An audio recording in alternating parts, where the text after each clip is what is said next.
Welcome back to another episode of Eating from the Earth podcast. My name's Laura Poche, and I'll be your host today.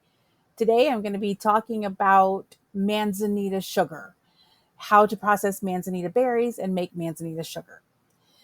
I gathered a whole bunch of manzanitas up in Yavapai Vista the other day in Sedona, and I've let them dry out, and now I have processed them and I've made some manzanita sugar.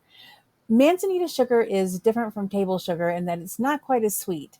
It has more of an apple sweetness. So it's great to sweeten things like cinnamon bread or even shortbread cookies or something like that that doesn't require a lot of sweetness, but it does add a really nice flavor. So I'm going to go step by step through how to do this in this presentation, and I hope you enjoy it. I look forward to hearing your comments and results about things that you've foraged and made and created. So enjoy the tutorial, and thanks for tuning in to the Eating from the Earth podcast. Today on Eating from the Earth, I plan to process manzanita berries collected from Yavapai Vista in Sedona, Arizona. Exploring and gathering in the forest presents an exciting opportunity to experiment with new foods. It's essential to exercise caution when dealing with berries, mushrooms, and other plants.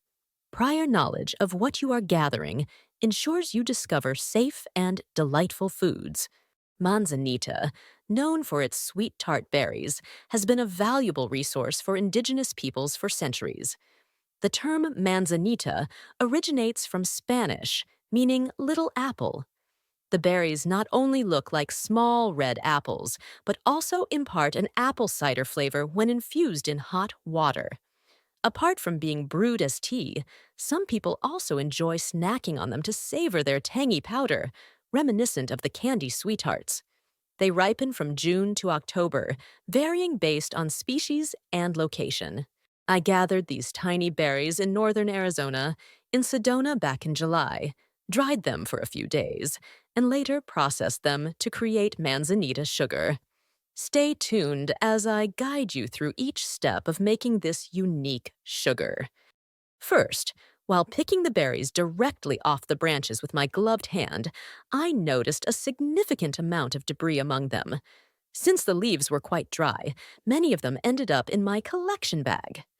Clearing out this debris involved a couple of steps, initially removing the larger pieces by hand, and then sifting through a wire mesh rack to eliminate the smaller ones. After all the debris was cleared, I proceeded to process 1 cup at a time in the food processor on high for approximately 30 seconds. Processing 1 cup at a time is crucial because the berries are quite hard. Trying to process more than a cup would have resulted in missing out on processing many berries. After processing, it is essential to inspect the berries to ensure they are all cracked. This batch will undergo another round of processing after an initial sifting. After processing the berries on high for a few minutes, you will see the powder at the bottom. This is manzanita sugar. Now just sift it out and run the berries through the food processor one more time. This will ensure you get all that sweet powder. After processing and sifting all the powder from the berries, you are ready for a final sift. A final sift of the sugar will ensure you get out all the shells and debris. I store mine in the pantry in a mason jar, and it keeps for at least 60 days. It is a great substitute for sugar in things like cinnamon bread or shortbread cookies. I hope you enjoyed this manzanita sugar tutorial. Please like and subscribe for more foraging fun. I hope you enjoyed that quick tutorial on how to process manzanita berries to make manzanita sugar.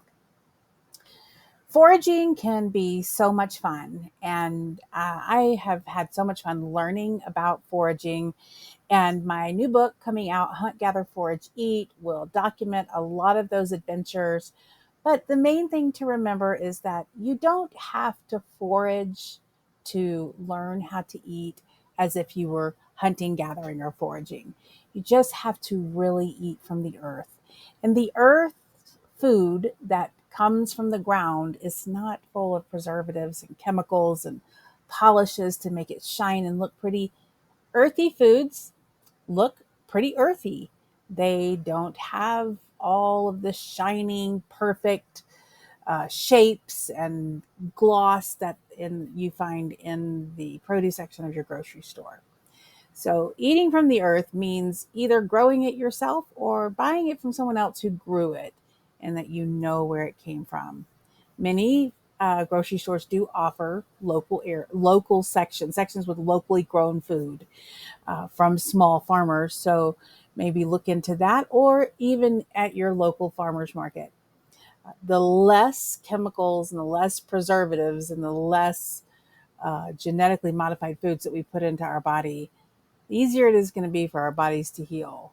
Now, we've all been programmed to eat this garbage, so there is an element of deprogramming, but just focusing on eating what you could potentially hunt, gather, or forage is the key to really claiming back our health as a human race. So, thanks for watching, and we'll be looking at some more fun foraging and good stuff like that on the next episode. So, see you next time.